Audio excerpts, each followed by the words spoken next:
भाई जो जाट 16 दूनी 8, ठीक है। हम्म।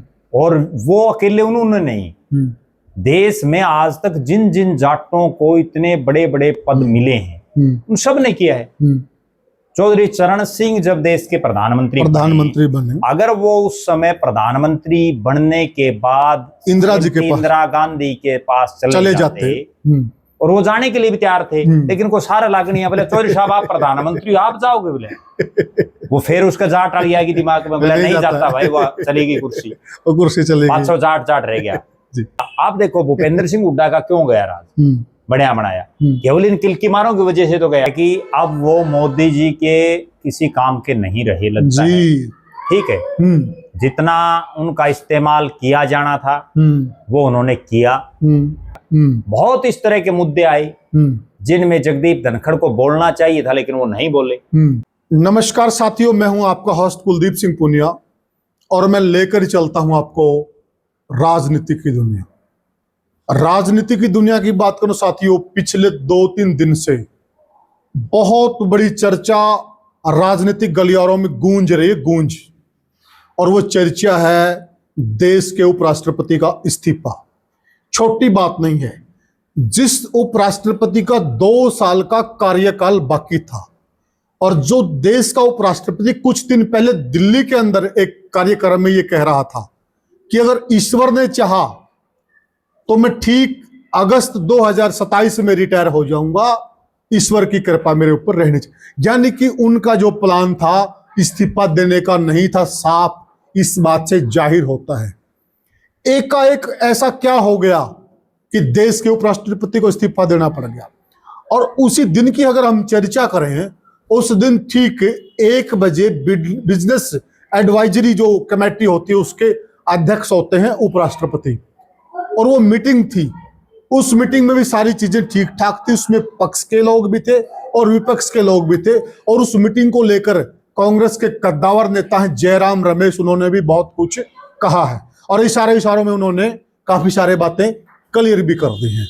उसके बाद 4:30 बजे फिर दोबारा से बिजनेस एडवाइजरी कमेटी की मीटिंग रख दी जाती है और उस मीटिंग में बीजेपी के या देश के 2 बड़े मंत्री उस मीटिंग में नहीं आते हैं। यहां तक देश के उपराष्ट्रपति को यह भी नहीं बताया जाता कि 2 बड़े मंत्री नहीं आ रहे हैं, उनका इंतजार किया जाता है। और इंतजार भी कोई सामान्य आदमी नहीं कर रहा था, देश का उपराष्ट्रपति। और वहीं से चीजें खराब होनी शुरू हो जाती हैं। आगे की सारी चर्चा हमारे साथ करेंगे वरिष्ठ पत्रकार और राजनीतिक विश्लेषक प्रद्युमन जोशीला जी। प्रद्युमन भाई राम राम। राम राम जी, सभी दर्शकों को नमस्कार, राम राम। प्रद्युमन भाई देखिए जी, अगर किसी को एक चपरासी का भी पद मिल जाता है जी, तो वो उसको भी नहीं छोड़ना पसंद करता है। और देश का उपराष्ट्रपति कोई छोटा पद नहीं था जी। और बड़े मतलब जहां हम देखेंगे, आप सारे कार्यक्रम देखिए, अब कहने को बहुत सारे लोग कह देंगे स्वास्थ्य ठीक नहीं था, स्वास्थ्य तो एक बहाना है। 1 हफ्ते के कार्यक्रम लग चुके थे, अगले 1 हफ्ते के उपराष्ट्रपति कार्यक्रम लग चुके थे। जाहिर सी बात है, अगर उनको इस्तीफा देना होता, उनके स्वास्थ्य की कोई दिक्कत होती तो वो 1 हफ्ते के प्रोग्राम क्यों लगवाते? साफ स्पष्ट बात है। और लोग तो यहां तक कह रहे हैं कि इस्तीफा दिया नहीं, इस्तीफा लिया गया है। क्या सच्चाई? देखो सच्चाई क्या है ये तो जगदीप धनखड़ जी जाने। बिल्कुल सही। और उनको ये बात क्लियर करनी भी चाहिए, बिल्कुल, क्योंकि वरना तो ऐसा ना हो जाए कि जिस तरह से नेताजी सुभाष चंद्र बोस का निधन हुआ, बिल्कुल, आज तक वो चीजें किसी को पता ही नहीं कि उनका निधन कैसे हुआ था, कहाँ हुआ था। वो लगातार अटकलें चल रही हैं और हुआ भी था कि नहीं हुआ था। बिल्कुल, वो बहुत चीजें हैं उसमें, बहुत चीजें हैं। उसी तरह से जगदीप धनखड़ ने जो इस्तीफा दिया, उनको ये बताना चाहिए कि उन्होंने इस्तीफा उनसे लिया गया, किसने लिया, क्यों लिया, वो सारी चीजें खुद वो क्लियर करें। लेकिन जब तक वो क्लियर नहीं करते तब तक इस तरह की बहुत सी चर्चाएं चल रही हैं राजनीतिक गलियारों में। और जिस ढंग के उनके हाव भाव नजर आ रहे हैं, ये निश्चित लग रहा है कि उन्होंने अपने सही मन से तो इस्तीफा दिया नहीं। जहां तक उनके स्वास्थ्य का जो उन्होंने कारण बताया, एक हवाला दिया, एक बड़ी गजब बात मैं कहना चाहता हूं और दर्शक भी इस चीज से सहमत होंगे कि वो देश में राष्ट्रपति के बाद दूसरे सबसे बड़े पद पर थे, नंबर 2 पर। उनका अगर स्वास्थ्य में कोई दिक्कत थी तो वो उपराष्ट्रपति रहते हुए उनका सही ढंग से इलाज होता। ठीक बात है। या जब वो पूरे हो गए तो उनका होगा। सही बात है। अपने आप में बहुत बड़ी बात है। पूरा होने के बाद कोई नहीं पूछता। बहुत सही कह रहे हैं आप, बहुत ठीक है ना। पूरा तो पता नहीं कितने घूम बिल्कुल रहे। बिल्कुल। जो सुविधाएं उनको एक जो देश के उपराष्ट्रपति के रूप में मिल रही थी वो बाद में नहीं मिलेंगी। राइट बात है। दूसरी बड़ी बात जी, पिछले अगर उनका इतना ही स्वास्थ्य में कोई दिक्कत थी तो उसी दिन संसद की कार्रवाई में है। बिल्कुल ठीक बात। सभापति के तौर पर वो जो है राज्यसभा की कार्रवाई को संचालित कर रहे हैं। बिल्कुल। इसके अलावा पिछले काफी समय से हम देख रहे हैं लगातार एक्टिव हैं। और मुझे ये कहने में भी कोई संकोच नहीं कि देश की जो आज तक जितने उपराष्ट्रपति रहे हैं उनमें सबसे ज्यादा एक्टिव जो उपराष्ट्रपति रहे हैं जी, उनमें वो शामिल। यू आर राइट है प्रद्युमन भाई। आज तक जितने भी देश के उपराष्ट्रपति हुए हैं जी, एक शायद जो राधाकृष्णन जी, सर्वपल्ली राधाकृष्णन जी, वो एक्टिव थे जी। वो एक ऐसे मतलब शिक्षा जगत के वो बहुत बड़े नाम, शिक्षा दिवस उन्हीं के नाम पर मनाया जाता है। सर्वपल्ली डॉक्टर राधाकृष्णन। उनके बारे में हमने पढ़ा सुना है जी। उसके बाद अगर कोई देश के अंदर उपराष्ट्रपति हुआ है जिसके बारे में लोग जानते थे तो वो ये थे। बहुत से तो ऐसे बने हैं जिनके लोगों को नाम ही नहीं याद है। बिल्कुल सही बात है। एक चीज और देखो, मैं एक ऐसा उदाहरण देता हूं जिससे समझ आ जाएगा कि वो कितने घूमते फिरते थे। चौधरी ओम प्रकाश चौटाला का निधन हुआ। चौधरी ओम प्रकाश चौटाला के निधन पर वो उनके दाह संस्कार में शामिल हो। यस। देश का उपराष्ट्रपति अपने आप में वो ये दर्शाता है कि वो लोगों से कितने कनेक्टेड थे, वो जनता के साथ कितने बिल्कुल। तो कहीं ना कहीं ये लग रहा है कि दाल में कुछ काला काला नहीं बल्कि दाल बहुत ज्यादा काली है और अब भी समय है। और प्रद्युमन भाई एक बड़ा सवाल खड़ा होता है, मतलब देश का पहला नागरिक होता है राष्ट्रपति जी, दूसरा नागरिक होता है उपराष्ट्रपति जी। इतना बड़ा कद, इतना बड़ा पद, अगर एक उपराष्ट्रपति को न्याय नहीं मिलता जी, जो देश का नंबर 2 नागरिक है जी, तो जो आम अफसर हैं, जो छोटे मोटे अधिकारी हैं या छोटे मोटे एमएलए तक लेवल तक के नेता हैं, तो उनके साथ फिर क्या होती होगी? देखो मेरे मतलब ये नहीं बोल पा रहे, इस कद के लीडर नहीं बोल पा रहे कि मैंने इस्तीफा क्यों दिया, क्या कारण थे, तो मतलब कितना दबाया जा रहा होगा, क्या हो रहा होगा, अब अंदाजा लगा सकते हैं। वो तो स्पष्ट दिख रहे हैं कि जिस ढंग की हालात और परिस्थितियां हैं, इतने घंटे बीत गए उनके इस्तीफे को और पूरा देश किलकी मार रहा है। विपक्ष के नेता बार बार पूछ रहे हैं कि धनखड़ साहब बताओ, लेकिन धनखड़ साहब जो है कुछ नहीं बोल नहीं पा रहे, चूं तक नहीं कर रहे हो। आम नागरिक क्या बोल पा रहा होगा? अच्छा, एक चीज और भी होनी चाहिए। अब उन्होंने कह दिया कि मैं स्वास्थ्य कारणों से दे रहा हूँ। पिछले 2-3 दिन बीत चुके हैं, 3-4 दिन। यस। अब 3-4 दिन में उनको ये भी क्लियर करना चाहिए उनका स्वास्थ्य ठीक हो गया या स्वास्थ्य में गिरावट आई है। वो कौन से हॉस्पिटल में गए, कहाँ एडमिट हैं, किनसे उन्होंने परामर्श लिया है, क्या ट्रीटमेंट उनका चल रहा है, ये बात कम से कम देश के सामने तो आनी चाहिए। वरना तो वही बात होगी कि कोई भी चीज हो जाए, कोई कुछ भी बोल दे, जब को प्रमाण ही नहीं है उस चीज का। प्रद्युमन भाई एक बात है, इस वाकये से आम जनता में क्या संदेश जा रहा है? क्या आम जनता में अविश्वास की भावना नहीं पैदा हो रही है? देखो, आम जनता में सीधा ये संदेश है, और ये आज से नहीं बहुत समय से है, कि देश को केवल नरेंद्र मोदी और अमित शाह चला रहे हैं। वो जैसे अपने ढंग से जो फैसला चाह रहे हैं वो कर रहे हैं।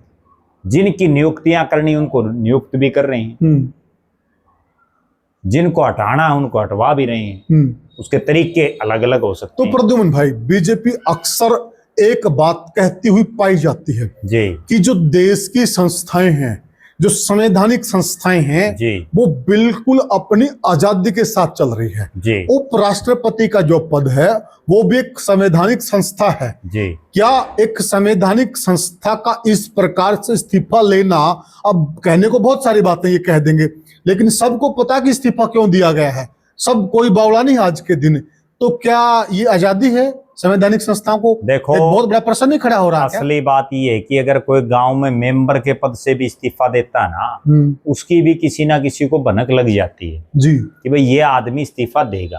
और ये तो देश के उपराष्ट्रपति का है, और वो इस्तीफा भी उन्होंने तुरंत प्रभाव से। वरना तो होता ये है, जैसे अभय सिंह चौटाला ने विधानसभा से विधायक पद से इस्तीफा दिया, उन्होंने पहले एक डेडलाइन दी, 26 जनवरी तक अगर किसानों की मांगे नहीं मानेगी तो मैं इस्तीफा दे दूंगा।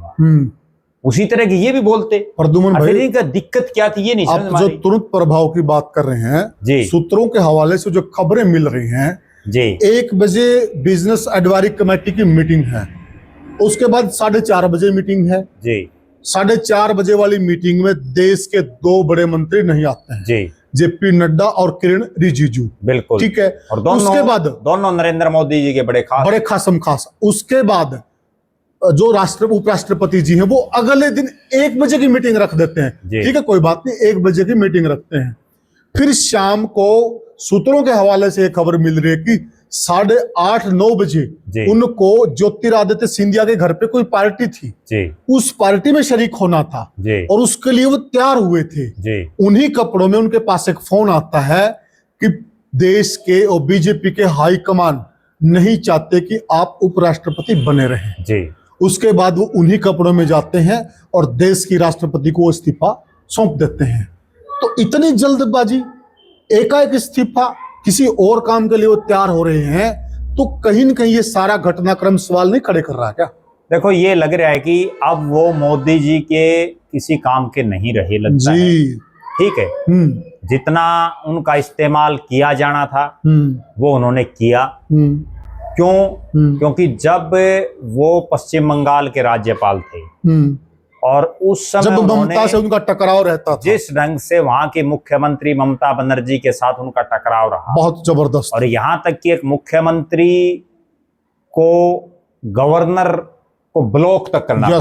बहुत बड़ी बात थी। ठीक है, और दोनों में आपसी इतनी टसलबाजी रहती थी क्योंकि बीजेपी और मोदी हर हालात में, अमित शाह और मोदी ये चाहते थे कि वो पश्चिम बंगाल में सरकार बनाएं किसी तरह से। जी, और उसके वो उन्होंने प्रयास भी किए, ममता बनर्जी के कुछ बड़े नेताओं को तोड़ा भी, लेकिन नहीं बात बन पाई। बिल्कुल। अब फिर वहां चुनाव है, क्योंकि चुनाव तो हर 5 साल में आएगा। तो अब फिर इसी तरह का कोई इनको सिस्टम चाहते हैं आगे भी, लेकिन अब किसी और को बलि का बकरा बनाया जाएगा, वो इनको होगा जरूर। अब उसके बाद क्या था, उपराष्ट्रपति उनको बनाया गया। बहुत इस तरह के मुद्दे आए जिनमें जगदीप धनखड़ को बोलना चाहिए था, लेकिन वो नहीं बोले। और यहां तक कि उपराष्ट्रपति जिस ढंग से देश के प्रधानमंत्री को अभिवादन कर रहा था, वो भी लगातार सवालों के घेरे में रहा। और बहुत बार इस तरह की चर्चाएं चली कि प्रधानमंत्री से बड़ा पद है उपराष्ट्रपति का। उपराष्ट्रपति नमस्ते करनी तो चाहिए प्रधानमंत्री को, और कर रहे हैं उपराष्ट्रपति। लेकिन वो सिर्फ इसका एक ये बहाना कि वो मेरे से उम्र में बड़े हैं। उम्र में बड़े तो पता नहीं कौन आदमी कितना है, पद की गरिमा भी देखिए, पद का है सारा मामला, पद का है। अब राष्ट्रपति से भी बड़े उम्र में तो मोदी जी। बिल्कुल। तो क्या राष्ट्रपति जी उनके नमस्ते करेगी? नहीं, उम्र ने कोई नहीं पूछता, मेन चीज तो है पद। तो प्रद्युमन भाई, तो फिर क्या ये क्यों ना कहा जाए कि बीजेपी देश की चुनी हुई संस्थाओं का अब दुरुपयोग कर रही है? देखो, जिस ढंग से इस्तीफा हुआ है, जब तक जगदीप धनखड़ जी कोई ऑफिशियल बयान नहीं देते, तब तक तरह तरह की शंकाएं, तरह तरह की इस तरह की बातें जरूर चलेंगी कि भारतीय जनता पार्टी जो है कहीं ना कहीं गलत इस्तेमाल कर रही है। दूसरा, उससे भी गंभीर बात, देश के उपराष्ट्रपति ने इस्तीफा दिया एकाएक, जिस पर पूरा देश एकदम से हैरान और चकित रहा। देश में संसद का सत्र चल रहा है, बहुत महत्वपूर्ण, जिसमें ऑपरेशन सिंदूर से लेकर के बड़े बड़े मुद्दे विपक्ष उठाने की बात कर रहा है। बिल्कुल। उसके बावजूद देश के प्रधानमंत्री विदेश में घूम रहे हैं। होना तो चाहिए उनको देश की संसद में। अगर उपराष्ट्रपति नहीं बता रहे तो देश के प्रधानमंत्री को ये बताना चाहिए, भाई इनको ये दिक्कत है, इसलिए इन्होंने इस्तीफा दिया है। क्योंकि मैं एक बड़ी गहराई की बात बताऊं, अगर उपराष्ट्रपति इस्तीफा दे तो क्या देश के प्रधानमंत्री को, देश के गृह मंत्री को इस चीज की कानो कान खबर नहीं लगेगी? सही बात है। और अगर उनको इतने बड़े घटनाक्रम की कानो कान खबर नहीं है तो उनके CID, IB वो किस लिए हैं? यस, इंटेलिजेंस एजेंसियां किस लिए हैं? बिल्कुल ठीक बात। इतना बड़ा घटनाक्रम, इतना बड़े घटनाक्रम का उनको पता नहीं चल पा रहा, या उनको पता है वो बता नहीं रहे। ठीक बात। दो ही बातें, दो ही बातें। तो प्रद्युमन भाई, ये तो हुआ सरकार को लेकर सवाल जी। अब आ जाते हैं हम समाज पर जी। जो जगदीप धनखड़ जी वो किसान समाज से आते हैं जी, और अक्सर उन्होंने अनेक बड़ी बड़ी सभाओं में कहा कि मैं किसान का बेटा हूं जी। किसानों की आवाज भी उठाई है जी। इवन पीछे महाराष्ट्र का एक कार्यक्रम था, हमने चर्चा भी की थी, हम दोनों ने भी उस मुद्दे पर वीडियो बनाया था।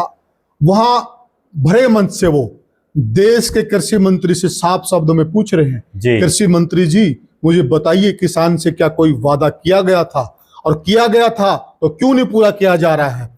ये अन्नदाता है, ये देश की रीढ़ है, ये अर्थव्यवस्था की धुरी है, और ये राजनीति को भी इन्फ्लुएंस करते हैं। खुले मन से पूछ रहे हैं वो। उसके बाद ये बयान बड़ा चर्चाओं में रहा। उसके बाद ये बयान अब फिर चर्चा में आ गया है दोबारा से। अब जो किसान समाज है वो बड़े दावे ठोक रहा कि हमारा बेटा है और देखे क्या किया, बहुत बढ़िया कर दिया। और उस वक्त एक बहुत बड़ा घटनाक्रम हुआ था, आपको ध्यान हो तो जी।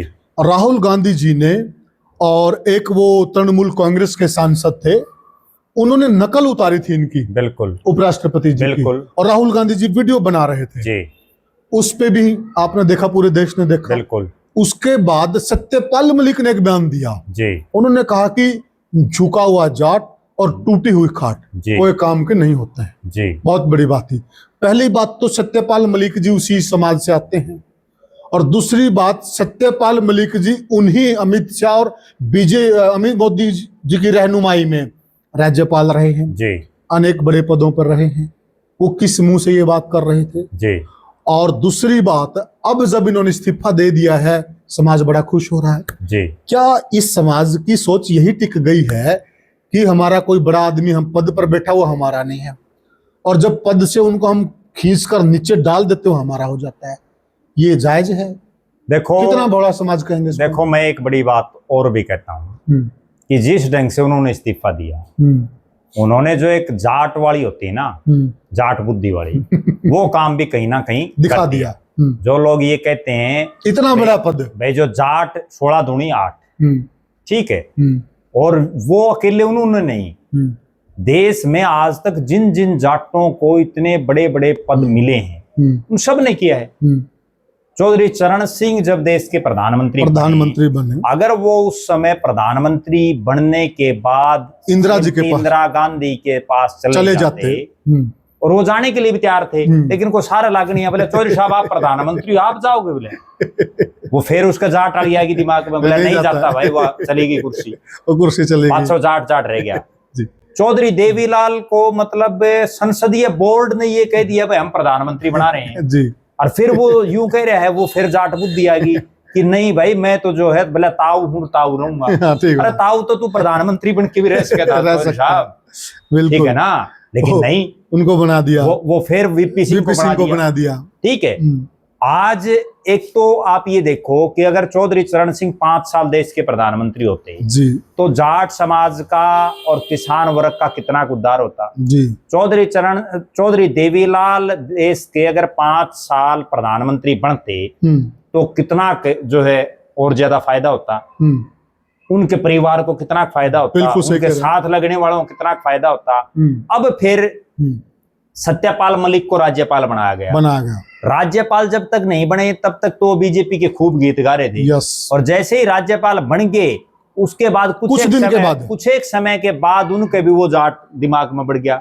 वो मोदी जिन्होंने बनाया उन्हीं के खिलाफ बोली, बिल्कुल उन्हीं के खिलाफ बोलने लग गए, और फिर भी उनमें इतनी हिम्मत नहीं हुई भाई इस्तीफा दे दें, ठीक है।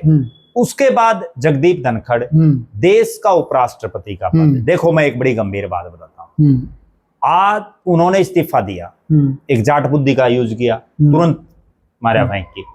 अगर वो नहीं देते और भारतीय जनता पार्टी के नेता महाभियोग ले आते तो वो इतना बड़ा चेहरा बन जाते और बीजेपी की बद पिटती, किरकिरी होती, अपना ही उपराष्ट्रपति, खुद का जो बना हुआ। भारतीय जनता पार्टी का प्रत्याशी, यस, जिसके मोदी और अमित शाह और गीत गा रहे थे, उनके लिए वोट मांग रहे थे, आज उसमें ऐसा क्या हो गया भाई, आज उसको हटाने के लिए ऐसा क्या महाभियोग लाना पड़ रहा है। दोष पैदा हो गया। ठीक है, अपने आप किरकिरी होती बीजेपी की भी, बिल्कुल मोदी सही। की भी, लेकिन फिर वही जाट बुद्धि का इस्तेमाल कर दिया, वो फिर दे दिया वो तो इस्तीफा। चाहते यही थे, इसको बिल्कुल। गुस्सा दिलाओ, ये गुस्से में इस्तीफा दे देगा, बिल्कुल, इसलिए वो मीटिंग में नहीं गए। ये सबसे बड़ी बात है। और भी बहुत नेता है, चौधरी वीरेंद्र सिंह हैं, केंद्र में इतने पावरफुल मंत्रालय, और फिर जाट बुद्धि का इस्तेमाल कर दिया, मंत्री पद से इस्तीफा दे दिया, केवल एक अपने बेटे को एमपी बनाने के लिए। नहीं, वो कैबिनेट का मंत्री, और एक बेटे को एमपी बनाने के लिए। बिल्कुल ठीक बात है। ठीक है ना। बहुत नेता ऐसे हैं, तो जसवंत सिंह खांडा वाले बहुत हैं, जिन्होंने जाट बुद्धि का इस्तेमाल किया, और वो जाटों में भी एक चीज है बड़ी खास। अब चलो प्रद्युम्न भाई, ये तो लीडरों की बात हुई। अब जितने भी समाज के भाई बड़े खुश हो रहे हैं जी।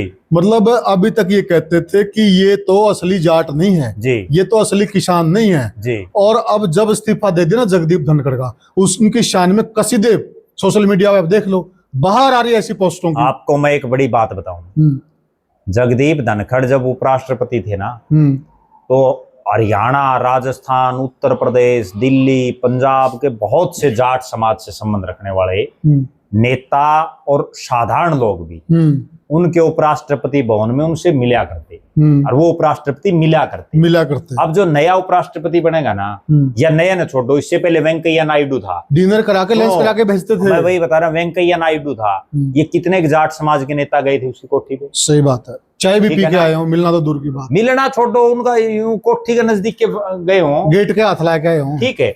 यहाँ जगदीप धनखड़ के दरवाजे खुले थे, बहुत लोग मिले, बिल्कुल। और अब आगे कौन आएगा तब देख लेना। एक चीज और है जाट समाज की, और मुझे कहने में भी कोई संकोच नहीं, कि जाट समाज अपने को ही ज्यादा मारता है, कोई दो राय नहीं है। बिल्कुल सही। वो किसी के साथ लग लेता है तो इस ढंग से हा हुल्लार, इस ढंग से किलकी मारते हैं कि दूसरे बाकी बिदक जाते हैं, बिदक जाते हैं, भाई ये चौधरी रहेंगे, ठीक है।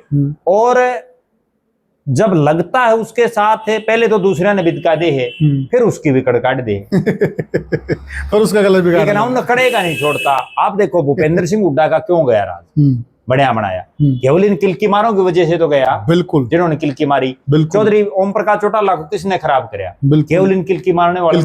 बिल्कुल, और भी बहुत नेता हैं इस तरह से। अब हनुमान अभी भी करेंगे कई जगह खराब, अभी हनुमान बेनीवाल इतना बड़ा नेता बन रहा राजस्थान में, लेकिन अपनी सीट खुद की हार गया, ठीक है ना, केवल किलकी मारों की वजह से सारा दिन किलकी मारे। अरे भाई 36 बिरादरी की जरूरत है, और समाज में जब कोई भी पैदा होता है तो कोई यूं थोड़ी लिख के पैदा होता है भाई, यू जाट का होगा, यू किसी दूसरी जाति का होगा। बिल्कुल सही बात है।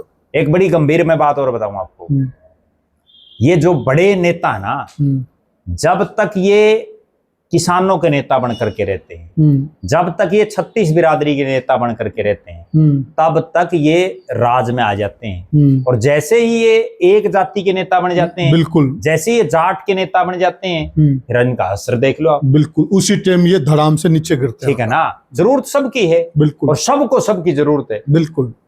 प्रद्युम्न भाई, जिस प्रकार से कहा होता है कि गाम राम, जी, गाम राम 36 बिरादरी से मिलकर बनता है, जी, न कि किसी एक विशेष जाति से। जी। इसी प्रकार से सरकार है, राज है, ये सारी चीजें सबसे मिलकर बनती हैं, और जब सबसे मिलकर बनती तभी आगे बढ़ा जाता है, तभी इनका महत्व है। तो जाहिर सी बात है कि मतलब इन्होंने नुकसान अपना ही किया, जी, और वो वही उसी बुद्धि का इस्तेमाल किया जिसका आप कह रहे हैं। तो साथियों, हमने चर्चा की जो देश के उपराष्ट्रपति हैं, उन्होंने एक इस्तीफा दे दिया। आपको क्या लगता है कि क्या हो सकता है? कमेंट सेक्शन में जरूर बताएं आपके जहन में क्या बातें हैं। दूसरा, वीडियो को हाइप करें और लाइक करें, चैनल को सब्सक्राइब करें। फिर मिलेंगे किसी और वीडियो में, तब तक के लिए राम राम, राम राम।